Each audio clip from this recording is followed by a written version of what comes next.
Update now on a story we brought you a few weeks ago. A New York-based satanic group wants to put a Satan statue on the grounds of the Oklahoma State Capitol, and it has now unveiled drawings of the proposal. So here it is. The statue features a bearded, goat-headed demon sitting on a throne with smiling kids next to it. The Satanic Temple insists it should be allowed to stand next to the Ten Commandments monument that's been at the Oklahoma State Capitol since 2012.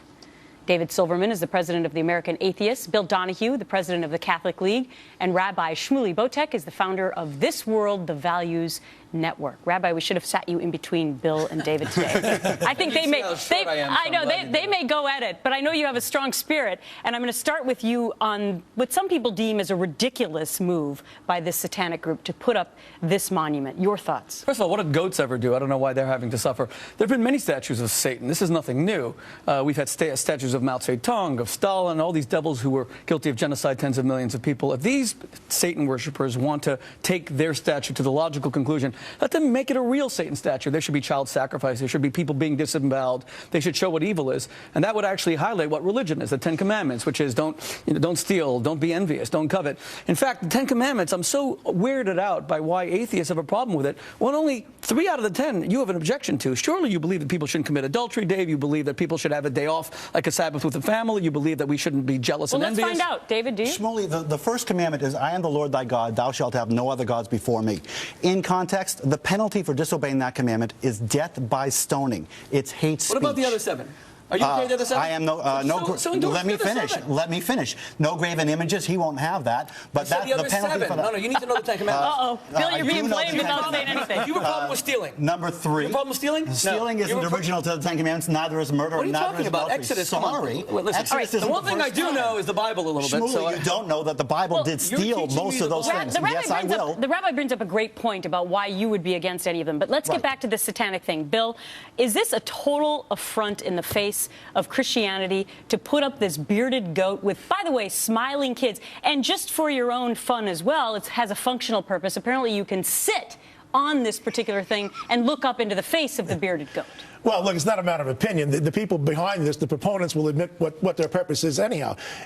Look, my religion, Christianity, is about love. This is about evil, okay? They don't deny it. And so if you take a look at the great heroes of Satanism, you look at Charles Manson, the mass murderer, who said, I am the devil. Adam Lanza, who killed those 20 innocent kids in Newtown, said that he was also the devil. Jimmy Savile, the BBC child rapist, said that he was the devil, had his black masses, so to speak. So I think what the Catholic schools should do, I'd also recommend it for the public schools, but in the Catholic schools, they should teach Satanism. And they should go through Manson and Lanza and Jimmy Savile and others and say, this is exactly what you get once you follow this philosophy. But David, is this the response to the ability of being able to have free speech? The Ten Commandments went up. So would you agree that they should be able to put this up there? I'm sorry, but that's exactly what it has to be. Every religion wants to be special, and none of them are. In this country, the religious freedom in this country guarantees equality.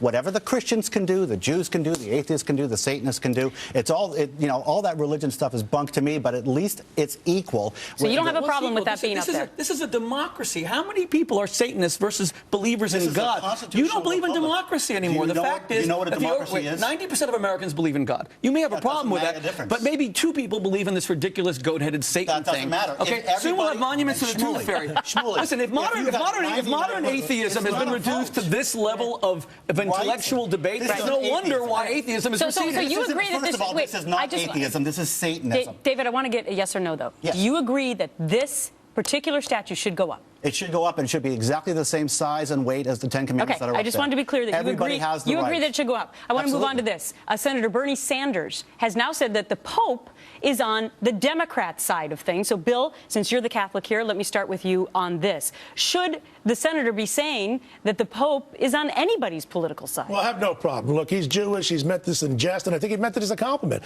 The problem I have is not with Sanders. I have a problem with my own people, 2 Irish Catholics in particular who are out in front on this. Durbin from Illinois and Leahy from Vermont. These are people who like to cherry pick what the Catholic Church teaches. When it comes to abortion, they think the Pope is wrong. All of a sudden, when it comes to income inequality, they think the Pope is right. I can't stand this bald-faced hypocrisy. Sanders is okay in my book, but not Durbin and Leahy. David? Well, when it comes down to it, Sanders is right. If the Pope wants to address poverty, if the Pope wants to address income inequality, he's not going to find many friends among the people who want to resist raising the minimum wage or to reduce unemployment insurance. But then how do you explain showing that Republicans, in all the studies, typically give more money to church and give more of their money away than Democrats do, Rabbi? Well, let's take it even further, beyond just that. The Pope is a man who walks the walk. You may agree with his view of economics, disagree, but this is a man who has eschewed the apostolic palaces. He wants to reduce the size of his entourages. When we see the imperial presidency end with President Obama or any president driving around with 3,000 cars that close down whole cities, when we see senators giving up 50, 60 staffers and their special health plans while they speak about income inequality, I mean, these are guys who suck out a lot of money from the government for things that they could actually eschew. This Pope has been a model of actually walking the walk. Yeah. Whether you agree or disagree, the fact is that he does what he says. Lawmakers want to endorse him, need to do the same. Supposedly, I mean, we're holding out hope. We're holding out hope. If only the Catholics would get their act together. And if everybody would just let each other do what they want to do and not get in each other's face, we would have a better They're country. ending on a good note. Surprise, surprise. Gentlemen, we'll see you again next week. Thanks so much. Thank you.